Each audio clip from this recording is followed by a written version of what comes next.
Hello बच्चों, कैसे हो? बढ़िया। आप बढ़िया तो मैं भी बढ़िया। तो देखो बच्चों, आज हमें क्या पढ़ाई करनी है। आज है हमारे पास बहुत ही इम्पॉर्टेंट टॉपिक और आज हमारे पास है क्लास 11th का यूनिट नंबर 4 का वीडियो नंबर 28।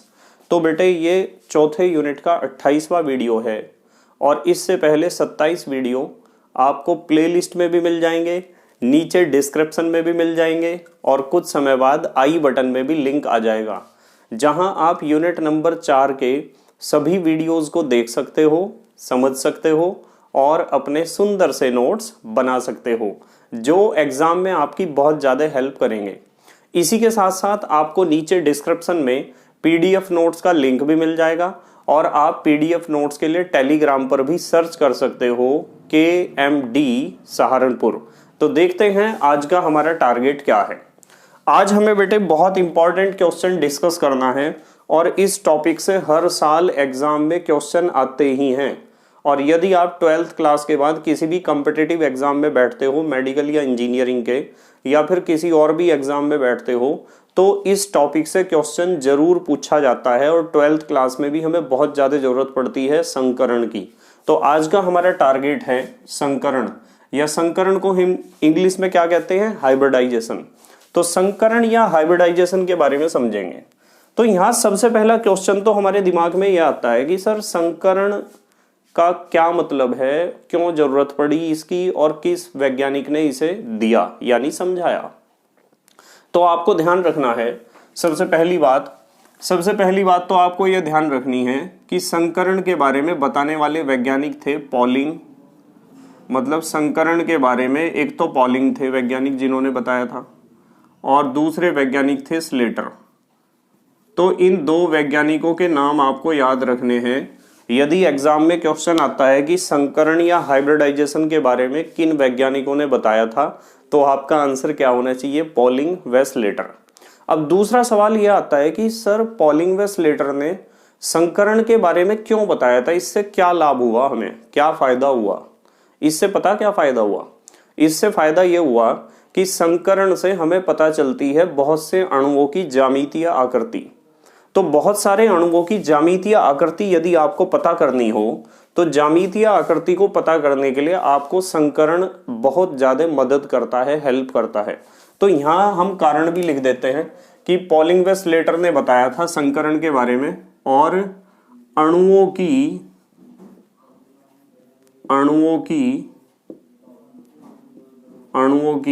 क्या बताया था मैंने, ज्यामितीय, अणुओं की ज्यामितीय आकृति, अणुओं की ज्यामितीय आकृति को स्पष्ट करने के लिए, अणुओं की ज्यामितीय आकृति को स्पष्ट करने के लिए। तो यहां हमारा एक क्वेश्चन और क्लियर हो जाता है। सबसे पहला क्वेश्चन तो ये क्लियर होता है कि संकरण के बारे में किन वैज्ञानिकों ने बताया था। तो उत्तर है संकरण के बारे में बताने वाले दो वैज्ञानिक थे, पॉलिंग व स्लेटर। दूसरा क्वेश्चन यह है कि सर संकरण के बारे में पॉलिंग व स्लेटर ने क्यों बताया था। तो यहाँ ब्रैकेट में दूसरे क्वेश्चन का आंसर है इसलिए बताया था जिससे अणुओं की ज्यामितीय आकृति स्पष्ट हो सके। तो अणुओं की ज्यामितीय आकृति को स्पष्ट करने के लिए पॉलिंग व स्लेटर ने संकरण को बताया। अब तीसरा और इम्पोर्टेंट क्वेश्चन ये है कि सर संकरण का मतलब क्या होता है, क्या है ये संकरण, क्या मुसीबत है, क्या बीमारी है, क्या बला है। बहुत बच्चे परेशान होते हैं इससे। देखो मैं बताता हूँ संकरण का मतलब क्या है। आपको पता होगा कि संकरण शब्द बना है संकर से या हाइब्रिडाइजेशन शब्द बना है हाइब्रिड से।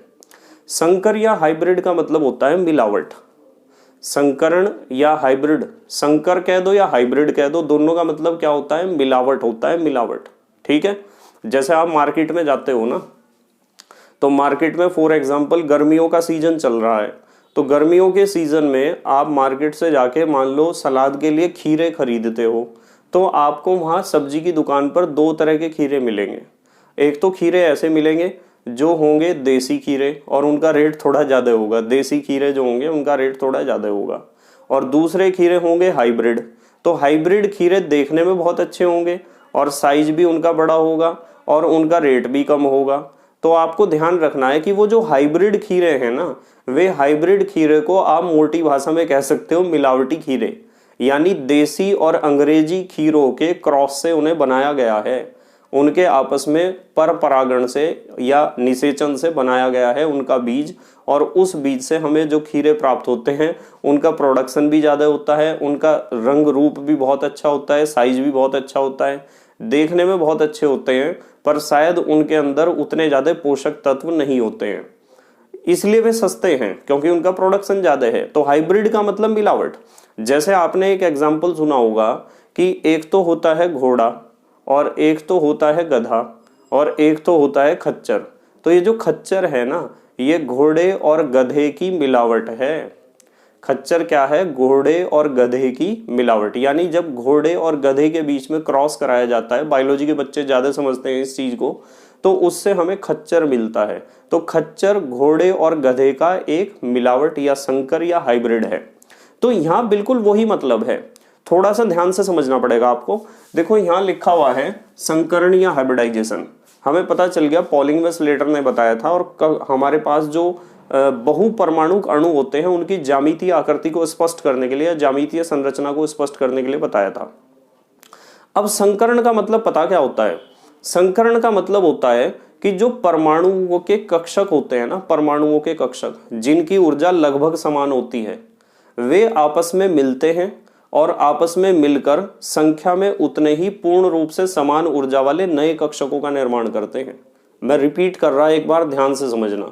मान लो आपके पास 4 परमाणु के कक्षक हैं, ठीक है, 4 कक्षक हैं आपके पास और उनकी ऊर्जा लगभग समान है। ऊर्जा क्या है? लगभग समान।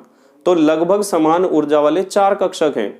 अब वे चारों कक्षक आपस में मिले और मिलने के बाद फिर उन्होंने ऊर्जा को दोबारा बांट लिया अपने पास, और इस बार जो नए कक्षक तैयार होके आए वे भी 4 ही कक्षक हैं। जिन कक्षकों ने संकरण में हिस्सा लिया था वे भी 4 ही थे, उनकी ऊर्जा लगभग समान थी। और जो इस बार नए 4 कक्षक हैं वे भी संख्या में तो 4 ही हैं, और अब ऊर्जा उनमें जो हो, ऊर्जा का जो वितरण होगा वो पूर्ण रूप से समान होगा, ऊर्जा समान रूप से वितरित होगी। तो संकरण से पहले कक्षकों की ऊर्जा लगभग समान थी और संकरण के बाद कक्षकों की ऊर्जा पूर्ण रूप से समान हो जाती है।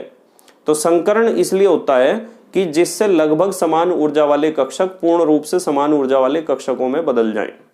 जैसे मैं आपको एक एग्जांपल देता हूं, देखो इस उदाहरण से आपको बहुत अच्छे तरीके से समझ में आएगा। मान लो मैं कहूं कि मेरे पास एक साही की दवात है जिसे आप कहते हो इंक पोर्ट, और एक साही की दवात ये है। तो मैं यहाँ कुछ इंक पोर्ट ले रहा हूं, 2, और एक इंक पोर्ट ये है और एक इंक पोर्ट ये है। कितनी साही की दवात ली हमने? 4 साही की दवात ले ली, 4 इंक पोर्ट ले ली हमने। इनमें से ये जो पहली, ये हर एक इंक पोर्ट, हर एक साही की दवात साही से भरी हुई है, बिल्कुल साही की दवात साही से क्या है? भरी हुई है। इसमें मान लो नीले रंग की स्याही है। कैसे रंग की स्याही है? नीले रंग की।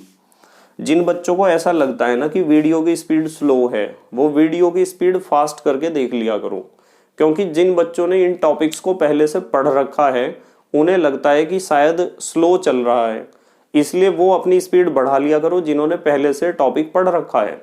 पर यह बात पक्की है कि आपको नए कंसेप्ट बहुत सारे मिलेंगे इसमें, शायद आपने कुछ अलग तरीके से पढ़ रखा हो। तो इसलिए मैं आपको कहता हूं कि यदि आपको लगता है वीडियो स्लो चल रहा है तो आप स्पीड को बढ़ा लिया करो, ठीक है, प्लेबैक स्पीड को आप चेंज कर सकते हो। तो हमारे पास कितनी साही की दवात है? 4। पहली साही की दवात में कैसे रंग की साही है? नीले रंग की। दूसरी साही की दवात में मान लो काले रंग की साही है। कैसे रंग की है? काले रंग की। तीसरी साही की दवात में हरे रंग की स्याही है और चौथी में लाल रंग की स्याही है।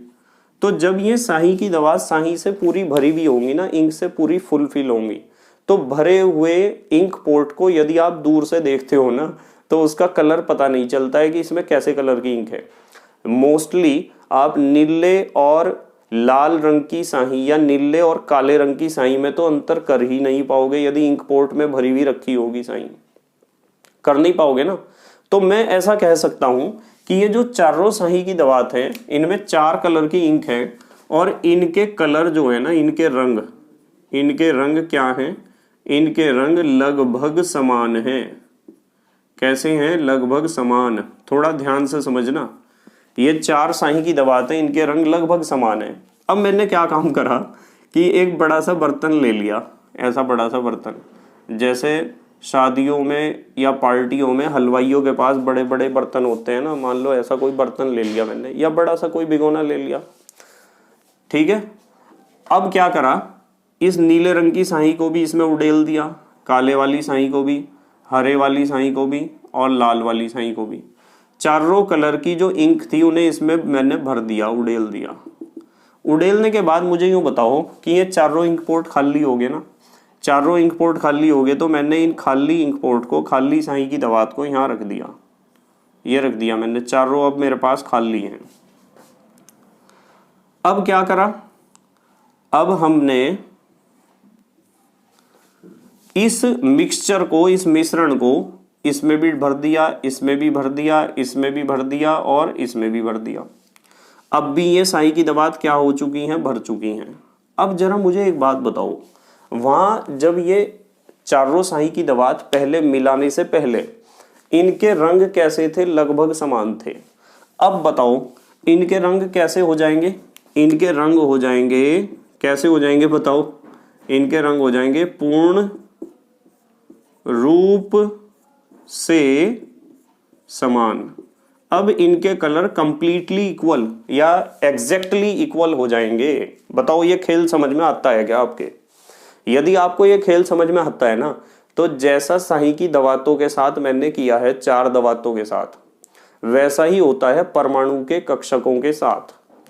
2 या 2 से अधिक परमाणु के कक्षक आपस में मिलते हैं और शर्त यह है कि जिस तरह यहाँ शाही की दवात के रंग लगभग समान हैं, वहां उन परमाणु कक्षकों की ऊर्जा लगभग समान होनी चाहिए और वे आपस में मिलकर संख्या में उतने ही पूर्ण रूप से समान ऊर्जा वाले नए कक्षकों का निर्माण करते हैं। और वे जो नए कक्षक बनते हैं ना, जैसे नई शाही की दवात बनी जिनके रंग बिल्कुल एक जैसे हैं, तो नए कक्षक जो बनते हैं उनकी ऊर्जा बिल्कुल बराबर होती है, एग्जैक्टली इक्वल होती है, और उन नए कक्षकों को हम कहते हैं संकरित कक्षक। और इस घटना को या इस क्रिया को हम कहते हैं संकरण। बताओ समझ में आया क्या संकरण? उम्मीद है आपको समझ में आया होगा, और इस प्रैक्टिकल से तो आपको बहुत अच्छे तरीके से समझ में आया होगा। आपको पता चला होगा कि जो परमाणु के कक्षक होते हैं, ऐसे कक्षक जिनकी ऊर्जा लगभग समान होती है, वे कक्षक आपस में मिलेंगे और मिलने के बाद पूर्ण रूप से समान ऊर्जा वाले नए कक्षकों का निर्माण करेंगे। और इन नए कक्षकों को आप संकरित कक्षक कहोगे और इस घटना को या इस क्रिया को आप कहोगे संकरण। देखो समझाता हूं मैं आपको, समझा लिया? अब लिखते हैं जरा, यहां परिभाषा लिखते हैं। जब 2 या 2 से अधिक, जब 2 या 2 से अधिक, समझते रहना और मेरे साथ साथ लिखा भी करो। जब 2 या 2 से अधिक लगभग समान ऊर्जा वाले, जब 2 या 2 से अधिक लगभग समान ऊर्जा वाले परमाणु कक्षक, केवल कक्षक भी लिख सकते हो आप, लगभग समान ऊर्जा वाले परमाणु कक्षक आपस में मिलकर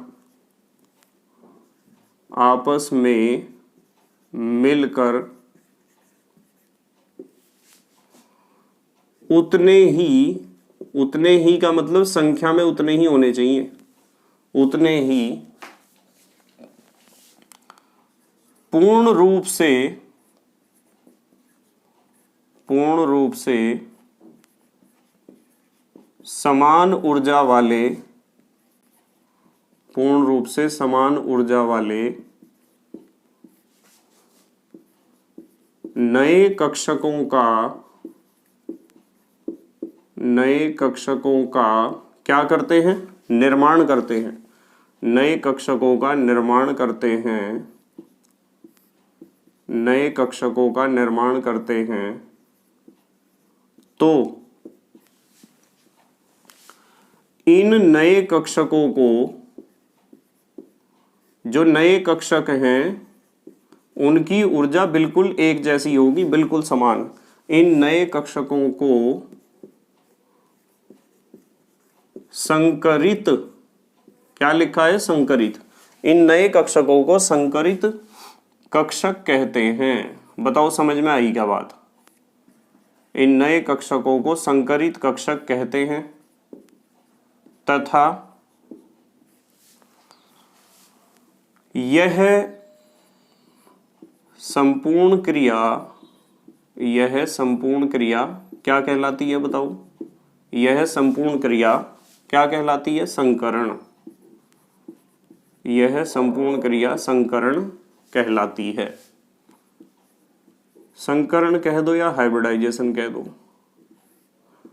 अब बच्चों के दिमाग में एक क्वेश्चन आता है, देखो ये बात तो आपकी समझ में आ गई होगी कि संकरण का मतलब क्या है, पर बच्चों के दिमाग में एक क्वेश्चन आता है कि सर आपने यहाँ क्यों लिखा है जब दो या दो से अधिक। भाई एक बात बताओ मुझे, यदि कक्षक अकेला ही होगा तो अकेले कक्षक में संकरण कैसे हो जाएगा? नहीं हो सकता अकेले कक्षक में संकरण। अकेला कक्षक किसके साथ मिलेगा और किसके साथ बटेगा? तो एक कक्षक कभी भी संकरण की क्रिया में भाग नहीं लेता है। समझ गए ना इस बात को? कक्षकों को यदि संकरण की क्रिया में भाग लेना है तो कम से कम दो कक्षक होने चाहिए। आपने एक कहावत सुनी होगी कि नंगा नहाएगा क्या और निचोड़ेगा क्या। अकेला कक्षक क्या कर लेगा, किसके साथ मिलेगा, ऊर्जा को किसके साथ बांट लेगा। तो इसलिए अकेला कक्षक कभी भी संकरण की क्रिया नहीं दिखाता है। संकरण की क्रिया दिखाने के लिए कम से कम हमें दो कक्षक चाहिए, इसलिए लिखा है जब दो या दो से अधिक कक्षक, और उनकी ऊर्जा कैसी होनी चाहिए? लगभग समान ऊर्जा होनी चाहिए। जैसे एक एग्जाम्पल लिखता हूं मैं, यहाँ एक एग्जाम्पल लिखता हूं, यही लिख लेते हैं एग्जाम्पल।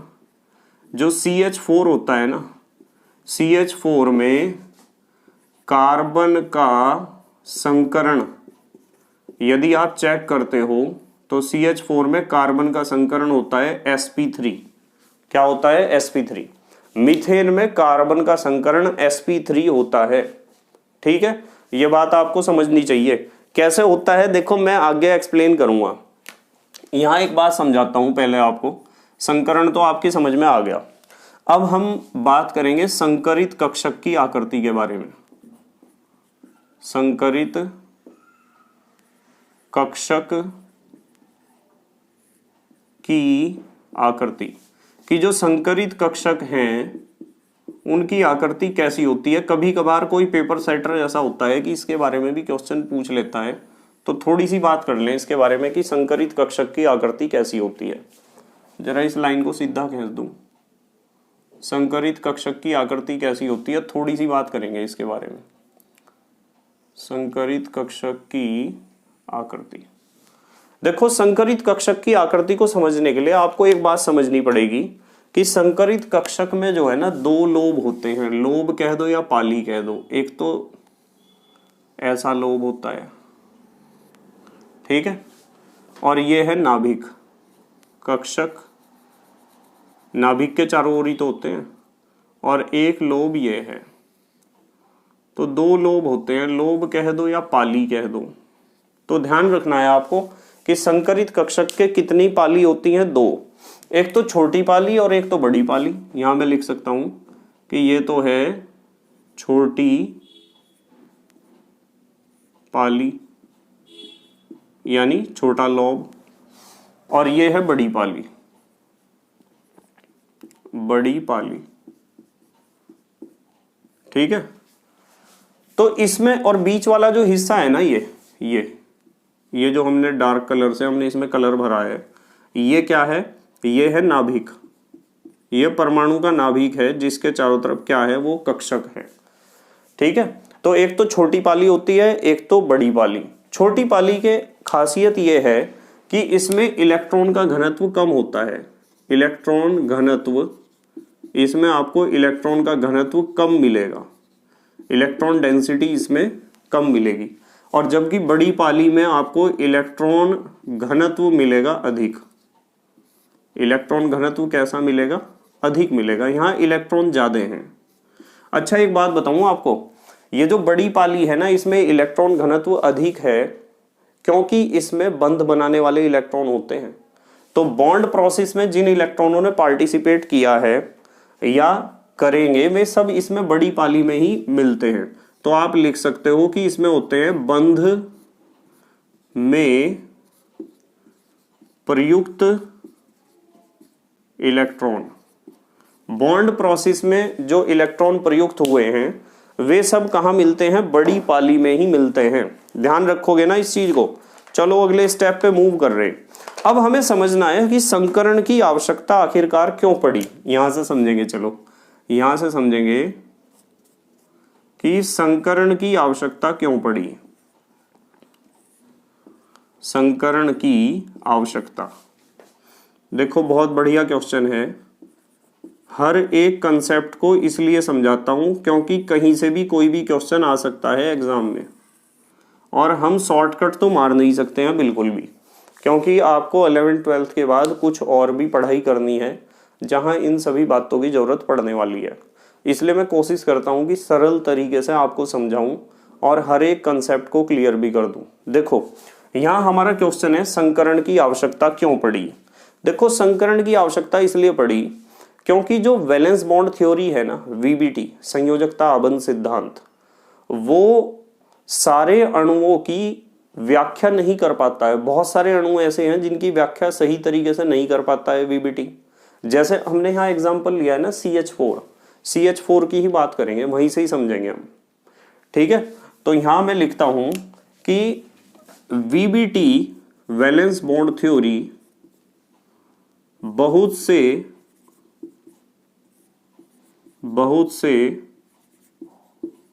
अणुओं की व्याख्या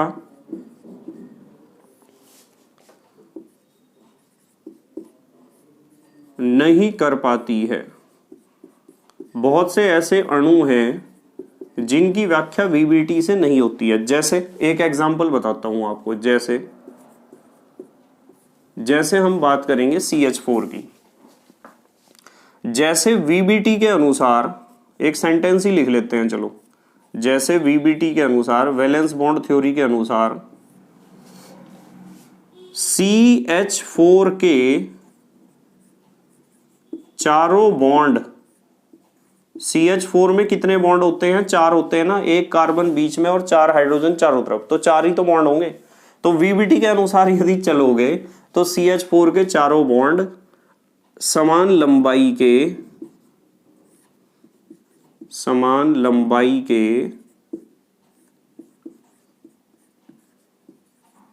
नहीं होने चाहिए, समान लंबाई के नहीं होने चाहिए। समझ रहे हो ना आप? मतलब यदि आप वैलेंस बॉन्ड थ्योरी के अकॉर्डिंग चलोगे तो वैलेंस बॉन्ड थ्योरी से आपको ये बात बिल्कुल स्पष्ट हो जाएगी कि CH4 के चारों बॉन्ड इक्वल लेंथ के या उनका बॉन्ड लेंथ इक्वल नहीं होगा। पर सच्चाई बताऊं क्या है? सच्चाई आपको भी पता है कि CH4 के जितने भी 4 बॉन्ड हैं, चारों बॉन्ड का बॉन्ड लेंथ इक्वल होता है, ठीक है। अब VBT क्यों कहती है कि इक्वल नहीं होता, इस बात को मैं स्पष्ट कर रहा, चलो देखो आपके लिए बहुत हेल्पफुल रहेगा। यहां है कि VBT के अनुसार CH4 के चारों बॉन्ड समान लंबाई के नहीं होने चाहिए, जबकि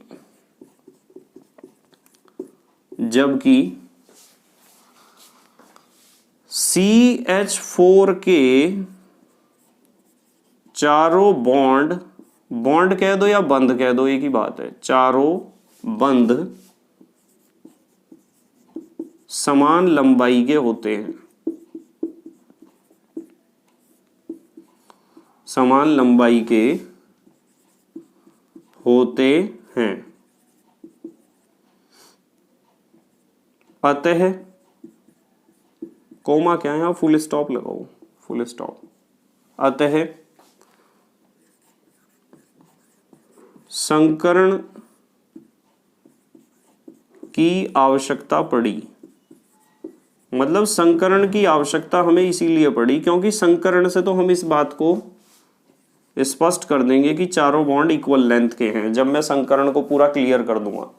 देखो पहले तो हम बात करते हैं कि VBT कैसे बताती है कि CH4 के चारों बॉन्ड इक्वल लेंथ के नहीं हो सकते। कैसे बताती है, देखो यदि आप CH4 की बात करते हो, चलो यहां से डिस्कस करेंगे CH4 को।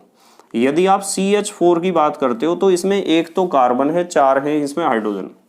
यदि आप एक कार्बन को देखोगे ना तो कार्बन का परमाणु क्रमांक कितना होता है, 6 होता है। और आप बाहु नियम से इसका इलेक्ट्रॉनिक विन्यास लिख कर देखो, 1s2 2s2 2p2 2 2 4 और 2 6। तो S उपकोष में एक कक्षक और 2 इलेक्ट्रॉन, बाहरी कक्षा की बात कर रहा सिर्फ मैं, देखो दूसरी का S दूसरी का P। और P उपकोष में कितने कक्षक होते हैं, 3, और इलेक्ट्रॉन कितने हैं, 2। तो ये तो है ग्राउंड स्टेट, ग्राउंड स्टेट तलस्थ अवस्था, ठीक है, या मूल अवस्था। जब ये एक्साइटेड स्टेट में जाता है, उत्तेजित अवस्था में, देखना जरा यहाँ लिख देता हूँ एक्साइटेड स्टेट। एक्साइटेड स्टेट में क्या होता है कि ये इलेक्ट्रॉन कहाँ चला जाएगा, इस इलेक्ट्रॉन को आप ऐसा मान सकते हो कि यहाँ चला जाएगा।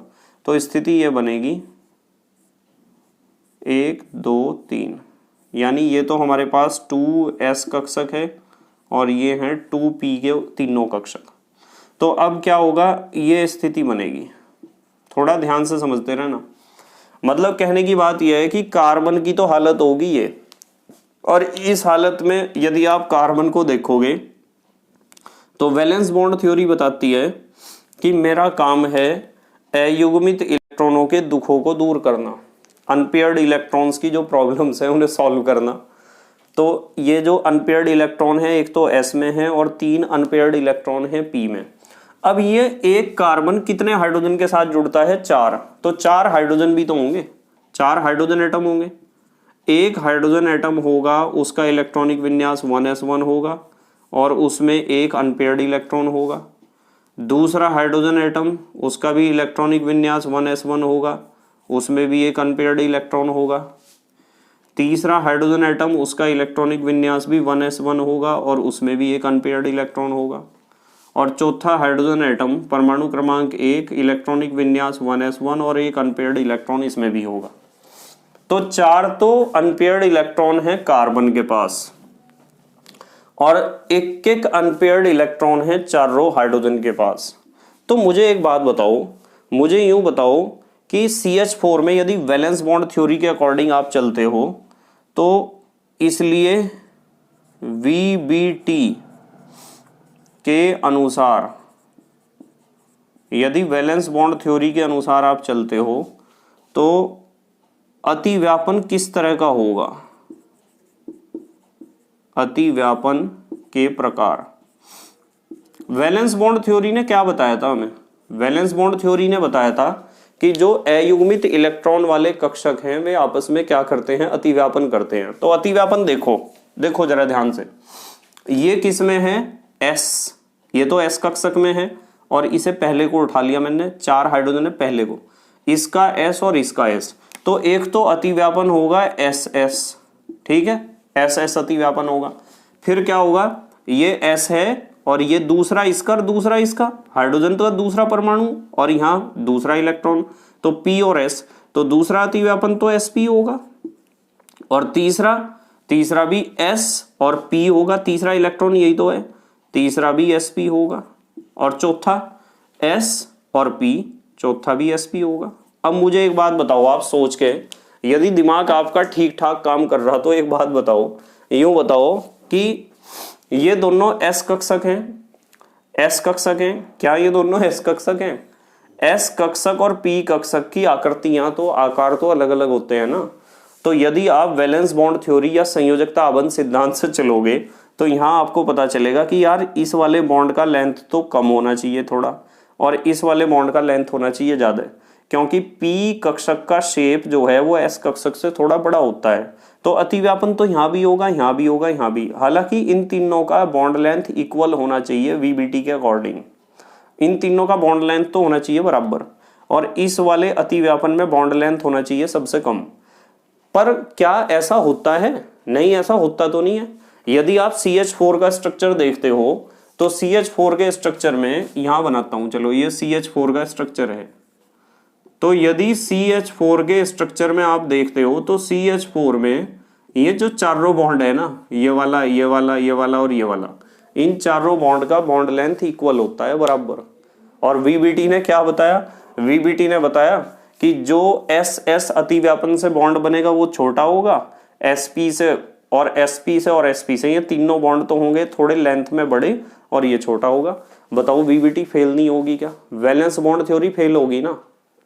हालांकि मैंने पहले भी संयोजकता आबंध सिद्धांत अर्थात वैलेंस बॉन्ड थ्योरी के आपको कमियां या सीमाएं पढ़ाई थी, पर यहां भी ये बात सामने आई कि VBT तो यहां फेल हो चुकी है।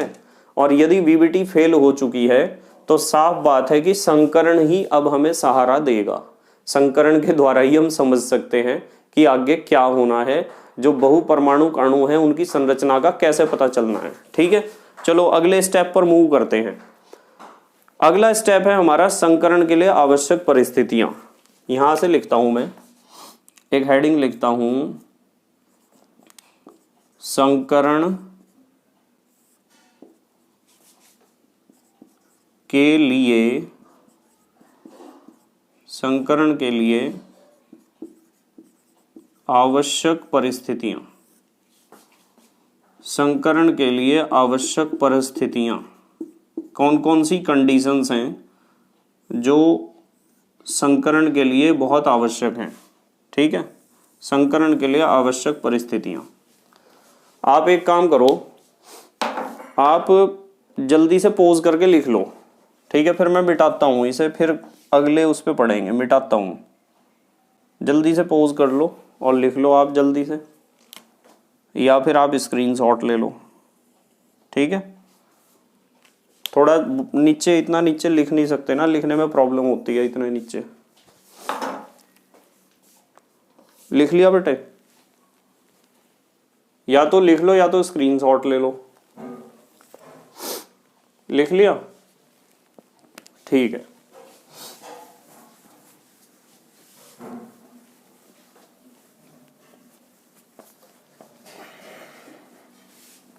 अब देखो कितना पढ़ा है हमने इतना पढ़ा है कि जो परमाणु के कक्षक हैं जिनकी ऊर्जा लगभग समान है, ये बात ध्यान रखनी है, ऊर्जा उनकी क्या होनी चाहिए? लगभग समान होनी चाहिए। परमाणु के ऐसे कक्षक जिनकी ऊर्जा लगभग समान है, वे कक्षक क्या करते हैं? आपस में मिलते हैं। और आपस में मिलने का मतलब मिक्स होना। आपस में मिलते हैं और मिलने के बाद पूर्ण रूप से समान ऊर्जा वाले नए कक्षकों का निर्माण करते हैं। जैसे हमने शाही की दवात के साथ प्रैक्टिकल किया था, उन शाही की दवातों में जो शाही भरी हुई थी उनका रंग लगभग समान था, और जब हमने नई दवातें तैयार करी तो नई दवातों में जो स्याही आई उनका कलर बिल्कुल एक जैसा था, एग्जैक्टली इक्वल। तो इसी तरीके से लगभग समान ऊर्जा वाले कक्षक जब आपस में मिलते हैं तो पूर्ण रूप से समान ऊर्जा वाले नए कक्षकों का निर्माण करते हैं, और वे नए कक्षक संख्या में उतने ही होते हैं जितने कक्षकों ने संकरण की क्रिया में भाग लिया था। संख्या में कोई परिवर्तन नहीं आएगा, इस चीज को ध्यान रखना। और जो नए कक्षक तैयार होके आएंगे ना, वे नए कक्षक जिनकी ऊर्जा बिल्कुल एक जैसी है, उन नए कक्षकों को हम कहते हैं संकरित कक्षक या हाइब्रिडाइज्ड ऑर्बिटल। ठीक है, तो अगली बात करते हैं। चलो क्या पढ़ना था हमें? संकरण के लिए आवश्यक परिस्थितियां। यहां से लिखता हूं, संकरण के लिए, आप भी मेरे साथ साथ लिखोगे तो ज्यादा अच्छा रहेगा, प्रैक्टिस होनी चाहिए ना लिखने की। संकरण के लिए आवश्यक परिस्थितियां कि कौन कौन सी शर्तें हैं संकरण की। इन शर्तों के बारे में भी सवाल पूछा जाता है पेपर में। जितने पॉइंट्स हम डिस्कस करते हैं, हर एक पॉइंट अपने आप में एक क्वेश्चन होता है, ध्यान रखना। देखो सबसे पहली शर्त क्या है? सबसे पहली शर्त यह है कि जो बाहरी कक्षा के कक्षक होते हैं ना, वे ही संकरण की क्रिया में भाग लेते हैं। ऐसा नहीं होता है कि सेकंड लास्ट कक्षा के कक्षक या थर्ड लास्ट कक्षा के कक्षक संकरण की क्रिया में भाग लेंगे। संकरण की क्रिया में केवल और केवल बाहरी कक्षा के कक्षक ही भाग लेते हैं। तो यहाँ पहली शर्त तो ये हुई, केवल, मेरे साथ साथ लिखा करो आप भी, बाहरी कक्षा के, केवल बाहरी कक्षा के कक्षक ही, केवल बाहरी कक्षा के कक्षक ही संकरण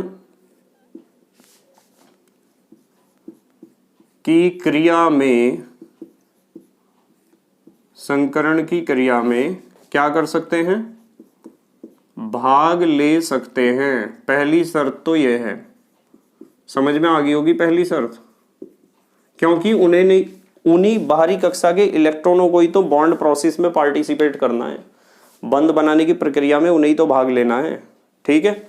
दूसरी शर्त क्या है, देखो दूसरी शर्त यह है कि जो संकरण में भाग लेने वाले कक्षक हैं ना, बाहरी कक्षा के कक्षक, केवल वे ही कक्षक संकरण की क्रिया में भाग ले सकते हैं जिनकी ऊर्जा लगभग समान हो। ठीक है, परिभाषा में भी ये बात लिखवाई है ना। तो लगभग समान ऊर्जा वाले कक्षक ही संकरण की क्रिया में भाग लेंगे। ठीक है, तो आप लिख सकते हो कि संकरण में भाग लेने वाले, संकरण में भाग लेने वाले कक्षकों की ऊर्जा, संकरण में भाग लेने वाले कक्षकों की ऊर्जा कैसी होनी चाहिए, बताओ कैसी होनी चाहिए। कक्षकों की ऊर्जा लगभग समान होनी चाहिए, लगभग समान होनी चाहिए। तो यदि कक्षकों की ऊर्जा लगभग समान है तो ही वे संकरण की क्रिया में भाग ले सकते हैं। ठीक है। अच्छा, एक बहुत बढ़िया बात बताऊंगा आपको नंबर 3 पर। भाई कुछ कक्षक, यदि हम परमाणु के कक्षकों की बात करते हैं ना, तो सारे कक्षक एक जैसे नहीं होते हैं। कुछ कक्षक तो ऐसे होते हैं जिनमें होते हैं अयुग्मित इलेक्ट्रॉन, होते हैं ना ऐसे कक्षक। जब आप इलेक्ट्रॉनिक विन्यास आपबाउ के नियम से लिखते हो 1s2 2s2 2p6 3s2 और फिर नीचे उनके वर्गाकार बॉक्स बनाते हो और उनमें इलेक्ट्रॉन भरते हो, तो वहां आपको पता चलता है कि कुछ कक्षक तो ऐसे होते हैं जिनके पास अयुग्मित इलेक्ट्रॉन होते हैं, अर्थात अकेला अकेला इलेक्ट्रॉन होता है, और कुछ कक्षक ऐसे होते हैं जिनके पास युग्मित इलेक्ट्रॉन होते हैं, यानी इलेक्ट्रॉन का जोड़ा होता है, और कुछ कक्षक ऐसे होते हैं जिनके पास एक भी इलेक्ट्रॉन नहीं होता है, अर्थात रिक्त कक्षक। तो ये जो तीनों तरह के कक्षक हैं ना, ये तीनों तरह के कक्षक ही संकरण की क्रिया में भाग ले सकते हैं। ऐसा नहीं है कि कभी आप वैलेंस बॉन्ड थ्योरी अर्थात संयोजकता आबंध सिद्धांत को दिमाग में घुसा के रखो अपने, और आप सोचते रहो कि केवल और केवल जो अयुग्मित इलेक्ट्रॉनों वाले कक्षक हैं वे ही संकरण की क्रिया में भाग लेंगे। नहीं, ऐसा नहीं है। संकरण की क्रिया में तीनों तरह के कक्षक भाग ले सकते हैं, चाहे उनमें अयुग्मित इलेक्ट्रॉन हो, चाहे उनमें युग्मित यानी जोड़ा इलेक्ट्रॉनों का हो, और चाहे वे खाली हो। ठीक है, तो यहाँ ये भी शर्त है, इसे भी हम ध्यान रखेंगे। यहाँ हम लिखेंगे अयुग्मित इलेक्ट्रॉन वाले, यानी कुछ कक्षक तो ऐसे होते हैं जिनमें अयुग्मित इलेक्ट्रॉन होते हैं, कोमा युग्मित इलेक्ट्रॉन वाले, युग्मित इलेक्ट्रॉन वाले यानी जिनमें इलेक्ट्रॉनों का जोड़ा है, तथा लिखेंगे तथा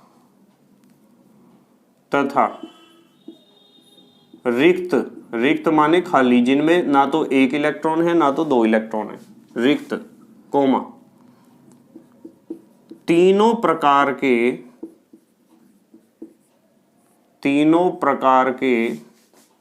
कक्षक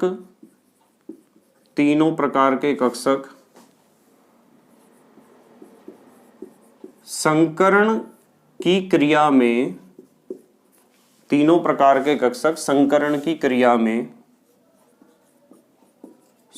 की क्रिया में क्या कर सकते हैं, भाग ले सकते हैं। मतलब ज्यादातर बच्चे तो ऐसा सोचते हैं कि संकरण की क्रिया में केवल वे ही कक्षक भाग लेते हैं जिनमें अयुग्मित इलेक्ट्रॉन उपस्थित हों। ठीक है। अच्छा, एक बात और बताता हूं आपको। मान लो आपके पास अयुग्मित इलेक्ट्रॉन वाला कोई कक्षक है और उसे पाई बंध बनाना है, तो पाई बंध बनाने वाला कोई भी कक्षक संकरण की क्रिया में भाग नहीं लेता है। इस चीज को मैंने पहले भी आपको बताया था और यूं कहा था कि संकरण में, हाँ, इस चीज को मैं बताऊंगा आपको। अब संकरण हमें पता चल गया, इसके बारे में बहुत डिटेल में पढ़ना है, अभी तो स्टार्टिंग ही है। देखो एक बात समझना कि आप जो है ना, एक तो पढ़ते हो सिग्मा बॉन्ड और एक पढ़ते हो पाई बॉन्ड, तो केवल सिग्मा बॉन्ड बनाने वाले कक्षक ही संकरण की क्रिया में भाग लेते हैं। पाई बॉन्ड बनाने वाला कक्षक कभी भी संकरण की क्रिया में भाग नहीं लेता है। बताओ समझ में आई क्या बात? इस चीज को ध्यान रखना है आपको। ठीक है, यहां लिखते हैं केवल सिग्मा बंध या सिग्मा बॉन्ड बनाने वाले, केवल सिग्मा बॉन्ड बनाने वाले अयुग्मित, सिग्मा बॉन्ड बनाने वाले अयुग्मित इलेक्ट्रॉन वाले कक्षक, अयुग्मित इलेक्ट्रॉन वाले लिखूं या के लिखूं? बताओ क्या अच्छा लगेगा आपको? जो अच्छा लगेगा अपने आप कर लेना। यहां है केवल सिग्मा बंध बनाने वाले अयुग्मित इलेक्ट्रॉनों के कक्षक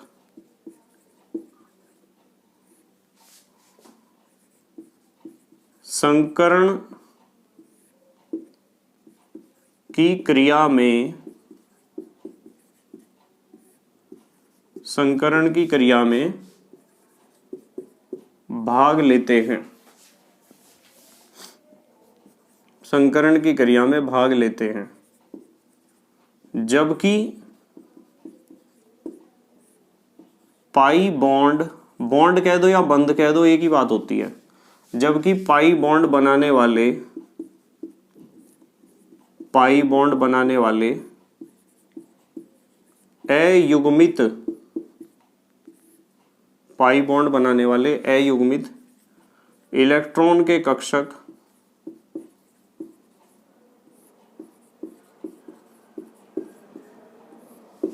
संकरण की क्रिया में, संकरण की क्रिया में भाग नहीं लेते हैं। बताओ समझ में आई क्या बात? ये चीज ध्यान रखनी है, इस चीज को मैंने पहले भी समझाया था। ठीक है। अच्छा, एक बात और बताता हूं आपको, उसमें भी बहुत बच्चे कंफ्यूज रहते हैं। देखो, संकरण की क्रिया में भाग लेने के लिए किसी भी इलेक्ट्रॉन को उत्तेजित होने की कोई आवश्यकता नहीं है। यह भी चीज ध्यान रखनी है, यह बहुत बड़ा कंफ्यूजन होता है बच्चों के अंदर। ध्यान रखना कि जब भी संकरण की क्रिया हो रही है तो संकरण की क्रिया में भाग लेने के लिए इलेक्ट्रॉन को उत्तेजित होने की कोई आवश्यकता नहीं होती। ठीक है, यहां लिख देता हूं, चलो। संकरण की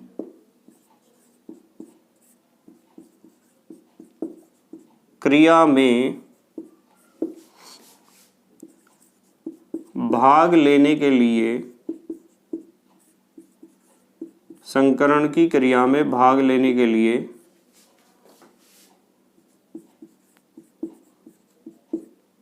किसी इलेक्ट्रॉन को